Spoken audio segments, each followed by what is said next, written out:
Welcome to The State of Us. Beyond mainstream cable news and party lines, with a millennial and a boomer, The State of Us pushes past the noise and uncovers all the issues that matter. Here's your host, Justin T. Weller.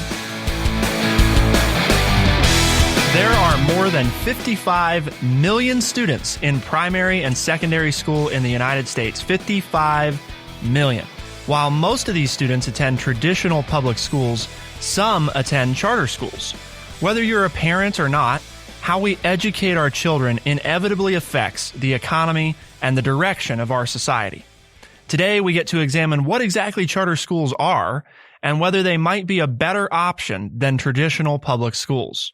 Lance Jackson, my co-host and an educator of 35 years, is the senior resident historian at TrueChat and will introduce our guest. Our guest today is Karen Dresden.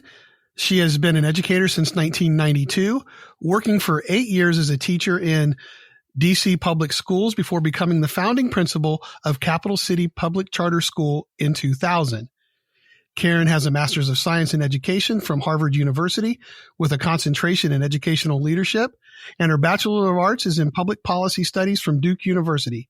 Karen, thank you so much for taking time to chat with us today. Great. I'm happy to be here. Karen, many people are probably not exactly clear on what a charter school is, so let's begin with the basics. Are charter schools public or private institutions, and why were they created? Charter schools are absolutely public schools. We are publicly funded, free to all students that attend, and we're open to all students. We don't have any exclusive enrollment process. So it does always concern me when people talk about the public schools versus the charter schools when we're all public schools. And I prefer how you introduced it, where you say traditional public schools versus charter schools. Charter schools, we were the school where that I lead, Capital City Public Charter School, has been around for 20 years. So we were not one of the first charter schools.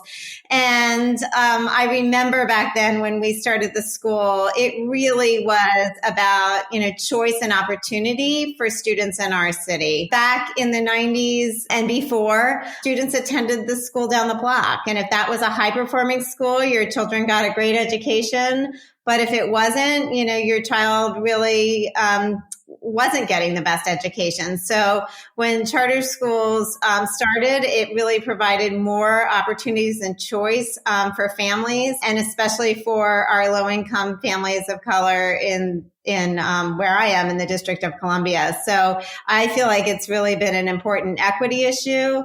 And the other thing that I think has been really important about charter schools is it's provided an opportunity for innovation. And again, that was something that really excited me when I worked with a group of parents in our city to start our charter school 20 years ago, is it provided the opportunity to really have a vision and to try new things that we thought would be best for kids. To go in a little deeper, what you just touched on, when people hear charter school, some people assume that access to these institutions is not universal. You said you don't have any kind of entrance exam or affiliation that keeps them from coming in. But if children live within a reasonable drive of the charter school, I suppose, do they all have an equal opportunity to attend? What is your application process, and how do you ensure that it's fair and equitable to all students who would like to attend? Yeah, that's a good question. So in our district, and I think in most places, admissions to charter school is by a lottery, a random lottery. And in the early days, it was, really drawing names out of a hat. Now we have a more sophisticated process in the district, which I think is great for our families. We have a common lottery system. So families get information about all the schools all the charter schools and public school opportunities, and they can apply through one lottery. They don't have to apply through separate lotteries. And I appreciate that in our city, there's been a lot of work done to really make sure that families have the information they know they need to to help with the application process. So we do have a sibling preference, which means if one child in a family attends a school, the other children in that family get preference for admission. But other than that, really anybody has the same chance of being accepted and able to attend our school as anybody else. Well, just one quick follow-up about transportation, since it covers the entire city. Are students responsible for their own transportation to and from school, or is there a quote busing system attached to the charter schools that picks them up somewhere in their neighborhood and drops them off close to home? Or how is that taken care of with your charter school? Yeah, well, that's a good question. I think that is somewhat different in the city where I live. I know that transportation to school is a much bigger issue in other jurisdictions, but in Washington, D.C., families have always been responsible for transportation to school, and that's no exception with charters. Okay. Students get to school by walking, riding their bikes, driven by their parents, and taking public transportation.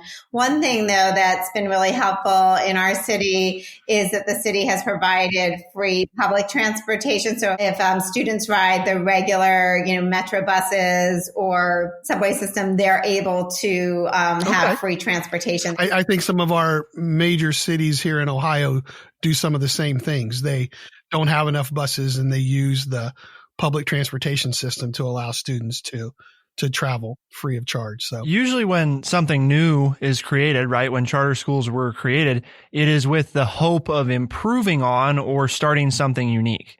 So are charter schools required to teach the same curriculum as traditional public schools? And do charter schools offer advantages to students that they may not get at traditional public schools? What's the value proposition? Well, that's a good question. So often I say a lot of what we teach in terms of academic standards are very similar and consistent across traditional public schools and charter schools.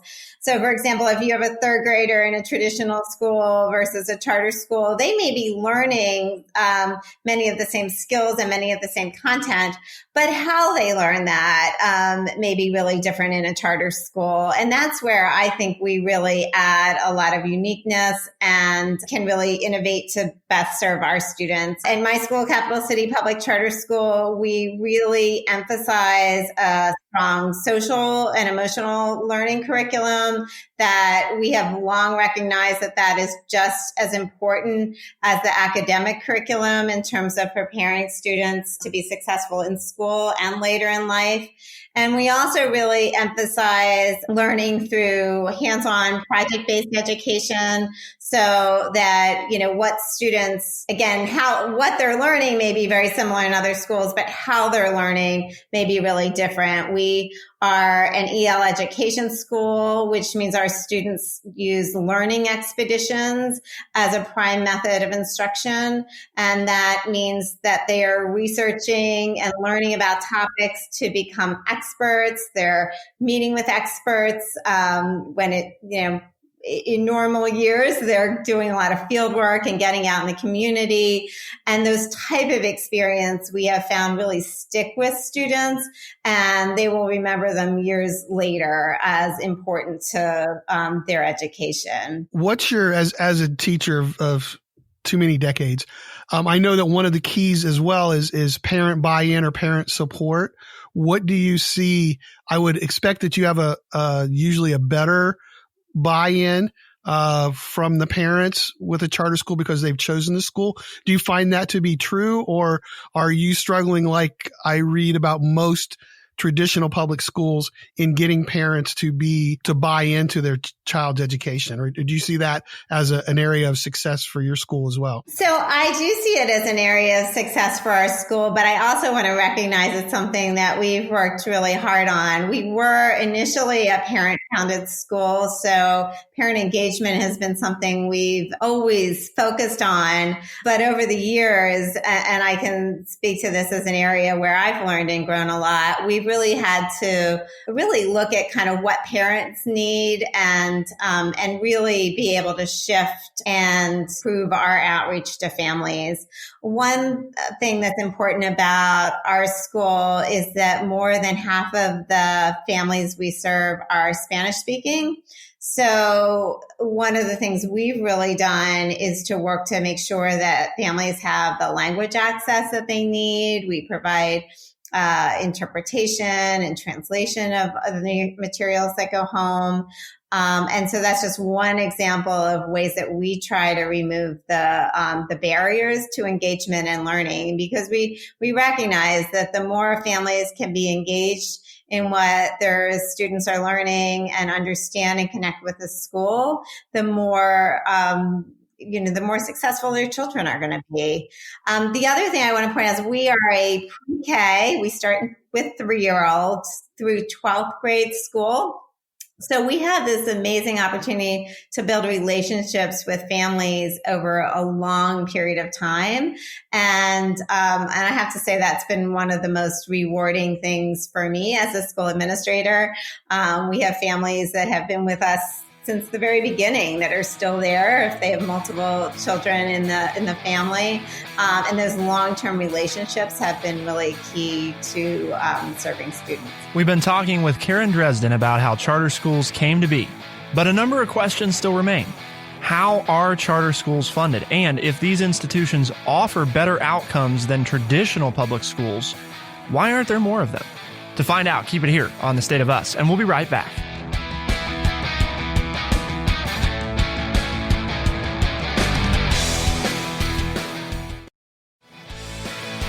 We are The State of Us. Here's your host, Justin T. Weller. Today, we're fortunate to get to speak with Karen Dresden. She has been an educator since 1992 and is the founding principal of Capital City Public Charter School. Karen, when we talk about schools, public, private, charter school, traditional, public, whatever, the issue of money always comes up, unfortunately. You did mention that charter schools are public, so you've kind of answered this, but if you can give us a little bit more, how are charter schools funded? And the phrasing of the question here, I don't know, but I don't know if they take money away, but obviously, do you get money from the same pot of money provided by the legislature that traditional public schools and their students get? So is it shared equitably? Are you just another one taking that, who get access to that money? Sure. No, that's a really important question. And I've heard that it comes up very frequently. I know that funding for charter schools can really be different in different jurisdictions. I don't think anywhere charter schools get more funding per student than traditional public schools. In my city, Washington, D.C., there is a per pupil funding allocation. So schools get funding based on the students that they serve. And I think most people that I speak to really support the idea that funding follows the students. What I do see is a lot of times there's a perception that charter schools have more money than traditional public schools, because you might visit a charter school and notice that they have, resources that people haven't seen in their traditional public schools. But I think often what that is schools just having the flexibility to spend their funding on the things that are most important to their school community and to their students. And so I see so much of the time, and this is something that has impressed me over the years, with charter schools, is how I see charter schools able to do a lot of times more with less funding, because they are able to tailor and put the funds in the places that are going to be most important for their students and their school community. The flexibility tends to mean that people can make better decisions maybe about how to spend it. So it's kind of interesting to get that perspective. Obviously, while, as Lance pointed out, a lot of people do wonder about the financials, I think it comes down to, or hopefully for most of it, it comes down to, is it best for students, right? Is this really helping them achieve more? So if charter schools offer better educational outcomes than traditional public schools, at least generally speaking, then why don't we have more of them? And would it be practical to do something like replacing all schools with some form of charter schools? Or are these best deployed in select areas of the country? So, I mean, the thing I can go back to something I shared early on, which is just that I think choice is so empowering for parents and for families. And so I, love the idea of families everywhere having a choice about where they send their kids to school. And I know families with more means have always had more choices in education. But I think what charter schools do is they provide that choice to more families, and especially to low-income families and students of color. So I think that's a really important issue. I think there are many successful charter schools that I look to as models for innovation, and I would like to think that we're one of them. But I would never say that I think every school should be a charter school. I think part of that choice is that families can choose between charter schools and traditional public schools.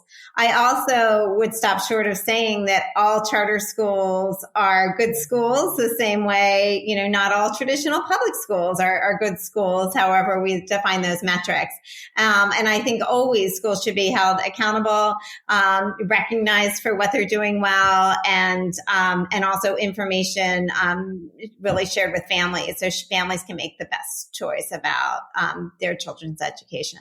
I talked about in the opening that there's a little more than 55 million, I think it's 56 million, some students in primary and secondary school in the United States, but a very small percentage of those attend charter schools. So following up on this question, do you think that if there were more charter schools and therefore more choice, that more people would choose them and that would be better for the nation as a whole? That's an interesting question, because where I live, about half of the children in our city attend charter schools. So and again, choice has been very important because going back to when we started our charter school 20 years ago, the public school system was not very high performing. And so I think not only did we charter schools provide choices for families that needed them, but I also really believe that the traditional public school system has improved because of charter schools and because of the competition the charter schools have offered in this sector. I think, education has long been a local issue, but I think it would be smart for local jurisdictions to consider what choice may be needed for their families, and to better serve their students. So I think charter schools are an option that should absolutely be considered. I don't want to speak for what's right in other places, but I think charter schools absolutely should be a consideration. With the state of our world, our educators are being tested like never before. And we here on this show want to foster an understanding for those who are not in education. So as you've said, you're a lifelong educator.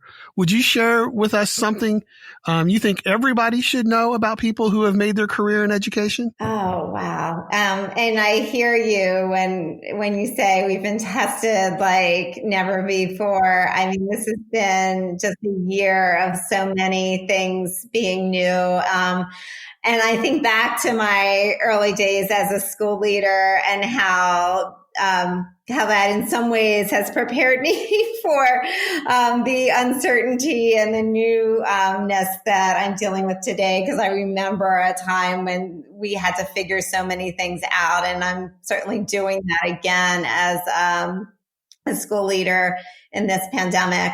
I think one of the things that really keeps me going and drives me as a school leader is just that we really are preparing students for the future. I think deeply, and I take this responsibility seriously, is that we are preparing students for college and careers and to lead healthy and happy lives and to be really good citizens in our society. And there's nothing more rewarding for me now that I've been an educator for a long time is to have adults come back who were students at our school when they were young and talk about how the experiences that they had really prepared them for the future. And it kind of really reaffirms the work that we're doing. Right. Because so many people who are not in education, all of them went to school, so they think they know it. But I think you said that very well, that as a lifelong educator, we get our rewards by the students who come back and let us know that we impacted them or that they're successful now. You're right. That's something that really drives, I think, all educators. We take it more of as a calling than as a job or a career, that we've been called to help young people reach their goals the best way that we can get them there. Yes, that's right. How can we use what we've learned today from Karen Dresden in our modern society? And how might these observations better inform our conversations about today's leaders? That's what Lance and I will discuss in the next segment of the show. Karen, we really appreciate you taking some time to speak with Lance and me today. It was my pleasure. Thank you very much. You can learn more about Capital City Public Charter School at ccpcs.org.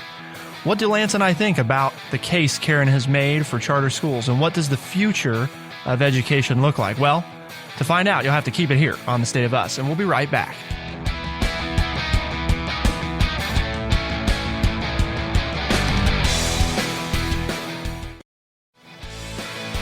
We are The State of Us. Here's your host, Justin T. Weller. Today we had the opportunity to speak with Karen, and she leads the Capital City Public Charter School in Washington, D.C., and she kind of gave us the basics, right, and a little bit of a deeper understanding about what exactly charter schools are. Although Lance and I, along with our producer Devin, have some additional thoughts to go through and talk about.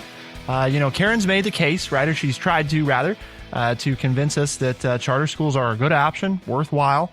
And there's some interesting points made. Lance, Devin, what I took away was choice. I think that was the champion point that was made, right? The choice to more families. And her extension of the point here is the idea that up until charter schools existed, choice was really only something, as Lance has said a number of times, that wealthy families were afforded because they could choose private schools. The other thing is the flexibility in funding. And this one interests me quite a bit because this is something that, Lance, I think you and I have gone over a number of times, right? Which is how shackled most public schools are on how and where they spend their money and when they spend it, right? Everything from, perhaps certain textbooks, right? All the way to, certain positions that you have to hire. And charter schools have a lot more flexibility on maybe not duplicating certain positions, reallocating that money in different ways. And then the last thing was what they teach is similar, but how they teach, again, kind of speaks back to that choice and flexibility component.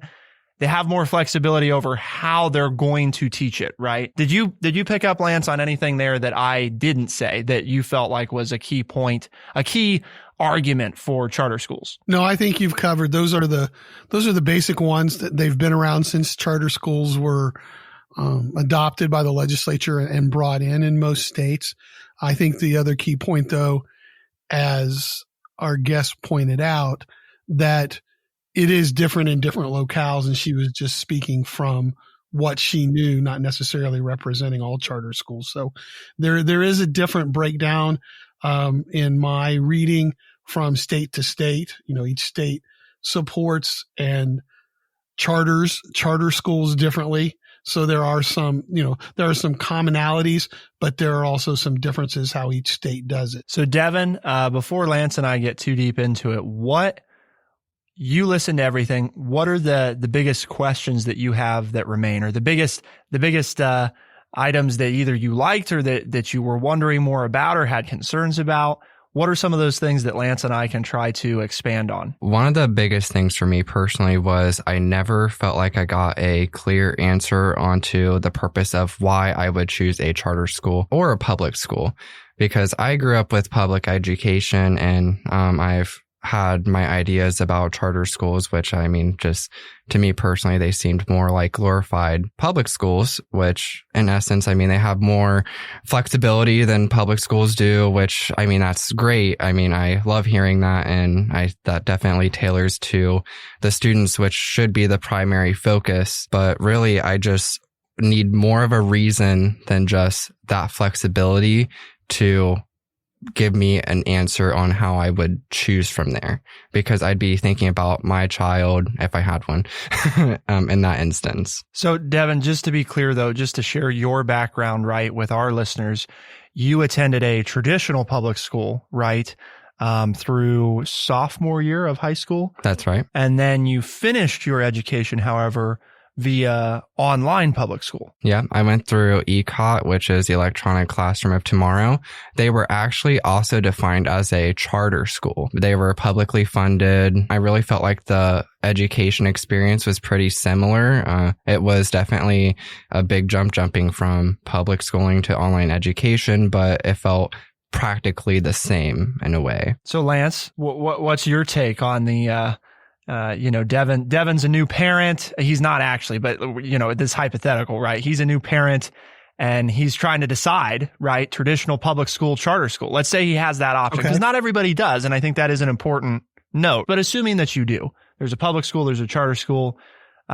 Why should one choose? Is there anything inherent about a charter school to you, Lance, that's going to say, yeah, that's why I would choose that for my children? Or is it, you just have to compare the schools? No, it's not anything about a charter school per se. I think what needs to happen, and we kind of talked about it with Karen, and that is it takes proper parent involvement. You need to be involved in your child's education. You don't want to be a helicopter parent. You have to let your child go. The bigger school you go to, the more choice you have.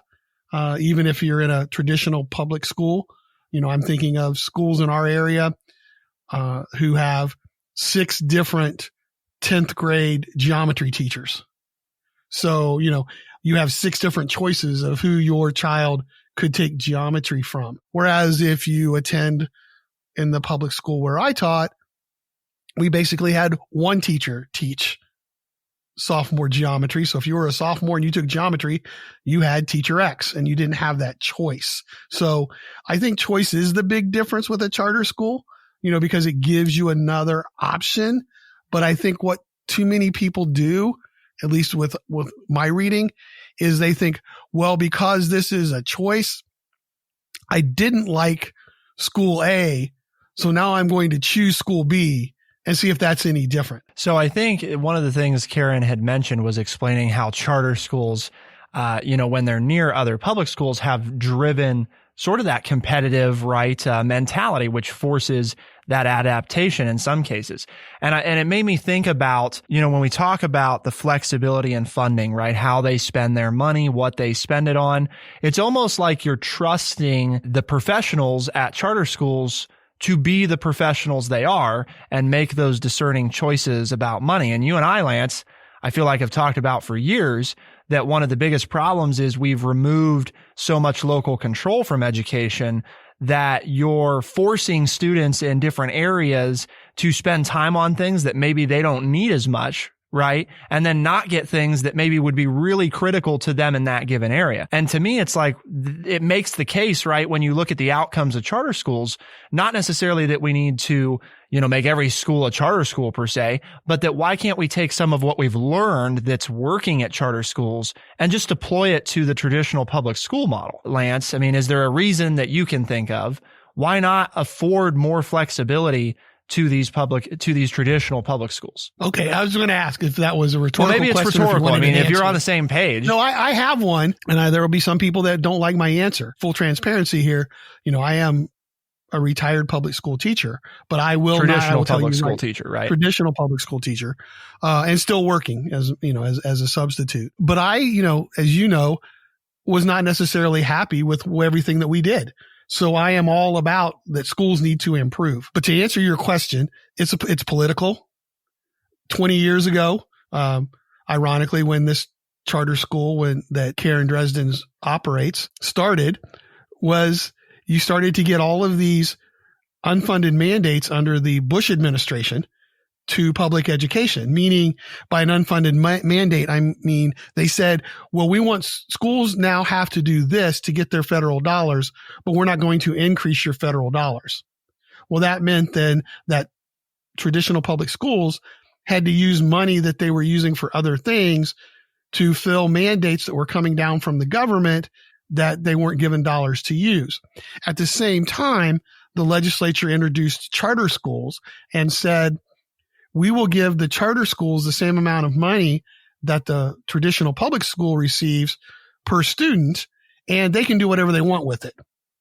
Well, if you are halfway intelligent, you can figure out that's giving a great advantage to the charter school, and you're attacking public education, which was the driving force of most legislators 20 years ago when charter schools became the quote new thing, is that we wanted to attack public schools because typically this comes from the Republicans, and Republicans don't get a lot of votes from public schools because traditional public schools are usually run by labor unions who typically vote Democratic. So I'm not trying to make this a political issue, but you asked the question, and in my opinion, historically, it's been a political issue.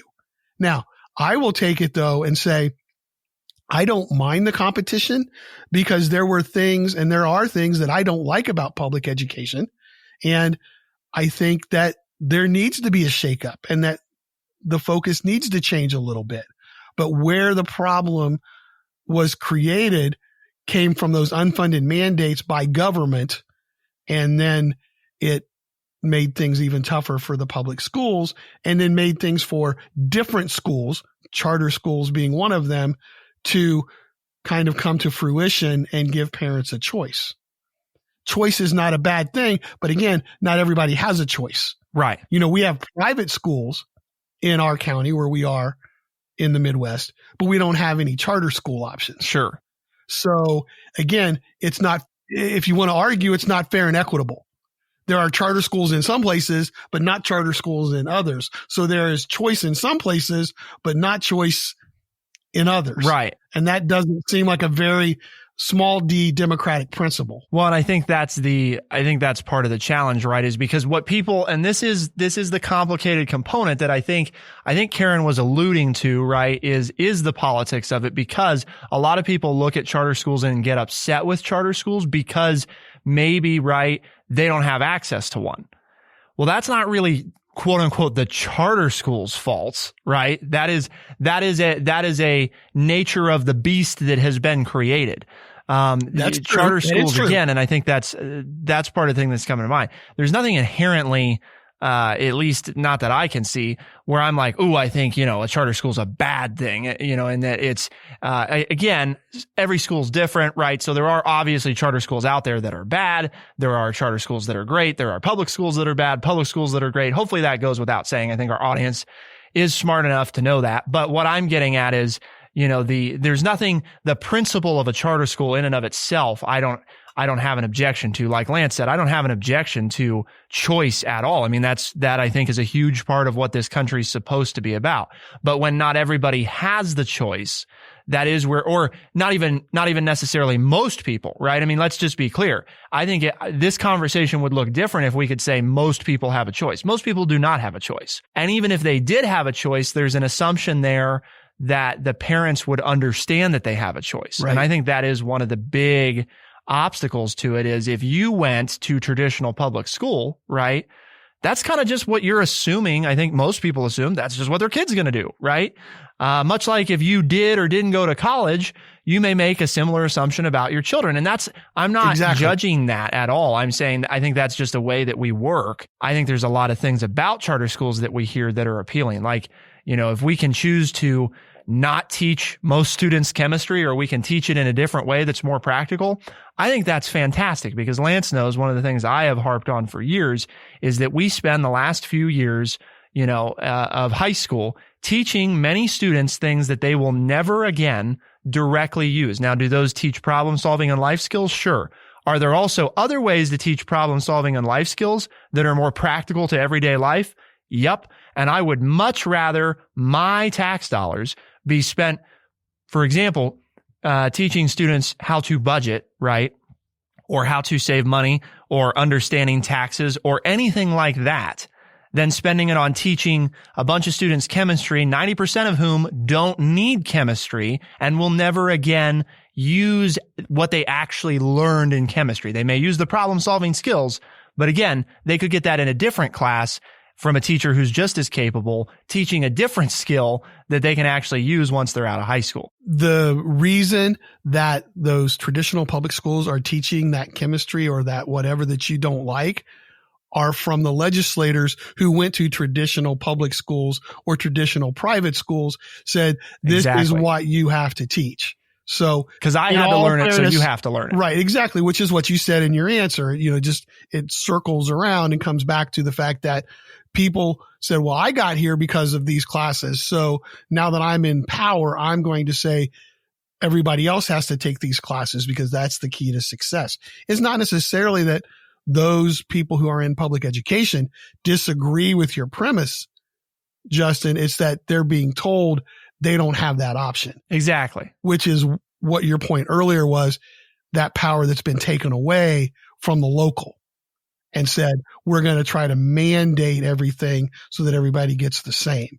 And when you do that from above, instead of from the bottom up, when you do it from the top down, right, it's not nearly as successful.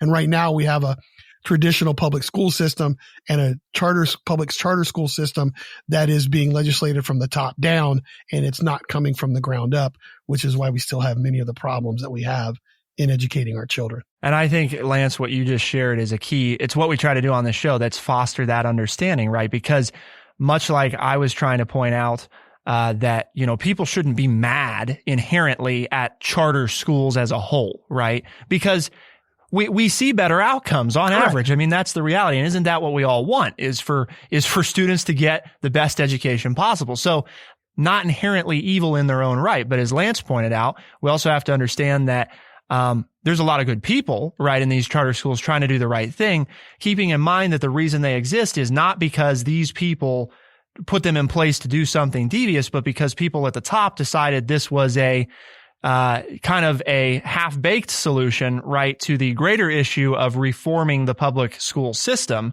And that's where, again, the understanding on the other side, like Lance pointed out, which I think is key, is that the people in these schools don't have the flexibility usually to make those choices. So it's easy to get upset at your school per se, right? But that's not who you need to be getting upset at because they don't have the power to change it. You need to be contacting your representatives at the state level in particular, because a lot of it is directed there. And yes, at the federal level as well, and expressing to them that you expect an overhaul of the system, because those are the people that have the power to loosen the chains that are on public education and provide some of the flexibility and the benefits that charter schools do have.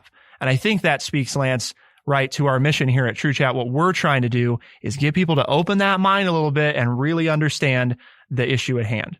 And at True Chat, we try to do that by educating people, by providing honest, open, and respectful conversations. And we've had another one of those today. And what we need from you, our loyal listeners, is to get this out to some other people. So when you're talking to your friends about what you heard on True Chat on any given day, you need to tell them, when they ask, that they can find us on Spotify, Overcast, Stitcher, Apple Podcast, and everywhere podcasts are found. And listen up and join the conversation. The State of Us is released as a podcast on Tuesdays and Thursdays by 4 a.m. in the Eastern Time Zone. We're also a syndicated radio program, so be sure to check your local talk station. And if they're not carrying The State of Us, please ask them to do so. For The State of Us on True Chat in Urbana, Ohio, I'm Justin T. Weller. I'm Lance Jackson. Special thanks to our recording producer, Devin McCain, and editing producer, Bradley Butch. Thank you all for tuning in. We'll see you next time. Be the change.